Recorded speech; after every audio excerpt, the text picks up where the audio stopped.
你朝着我来，我向着你去，双向奔赴，论证爱情的等式才能成立。欢迎来到韩剧 TV。上回说到，教导主任和程明俊勾结案终于开始审理，允秀和韩老师作为关系人出面证明。今天我们接着往下说，教导主任准备拉崔主任背锅的行为使崔主任心灰意冷，他将圣亚高中的教务手册交给了允秀当做证据。允秀和韩老师一起出面作证，指出4年前的期中考试上，依林妈贿赂韩老师写题给依林，韩老师请示教导主任后便给了依林答案。考完，允秀发现依林答案有问题，便准备追究，谁知教导主任教唆韩老师说题目超纲，准备用成绩作废来掩人耳目，但因为盛友用学过的知识解出了这道题，所以重考取消。而后教导主任伪造师生恋的绯闻，赶走了允秀，息事宁人。警察先带着证据回去分析，让他们等待结果通知。教导主任质问允秀，这是开始吗？允秀回答，这是结束。不择手段的人确实可以得到自己想要的，但没法守护好自己想保护的。教导主任像是被戳到痛处一样哽咽。盛友出门碰到了不辞而别的允秀，允秀直截了当说盛友应该做更有价值的事，而不是证明他们之间的爱情等式。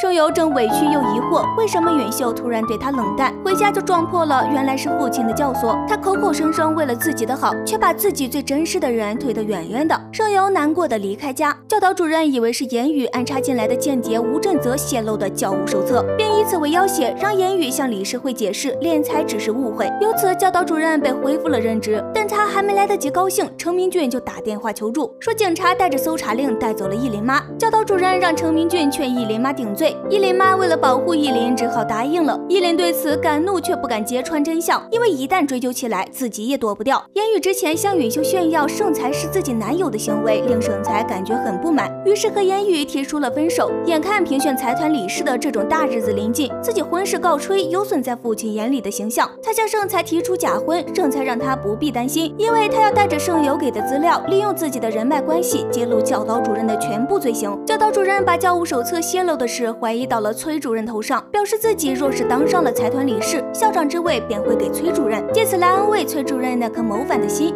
圣诞到来，施安约盛友和允秀来福利院参加圣诞晚会，盛友和允秀保持着一种互不冒犯的距离感，三人一起合照留念后告别。施安回到学校，发现了允秀编写的教材居然在圣亚高中的国际班里流传。他约了智娜见面后，把教材拍给允秀，向他打电话确认，智娜如约而至，施安便挂掉了电话。这边允秀拿着照片去质问山木补习班的校长，原来是补习班校长擅自把教材给了教导主任。盛友这时发来消息说施安被人砸伤送到了医院，允秀火急火燎赶到医院，施安情况严重，被送往手术室。允秀心疼不已，想起施安出事前约了和别人见面。警察调查案发现场时，发现施安的手机不见了，便立刻取走了监控调查。班主任看起来有所隐瞒，在盛友的追问下，班主任说了什么，盛友马上联系了允秀。财团理事决定会正式召开，投票最终决定由教导主任担任财团理事。他打电话准备和女儿智娜庆祝庆祝，就得知了智娜又闯祸的消息。教导主任藏好证据，联系了律师，但却是盛友和允秀最先到来。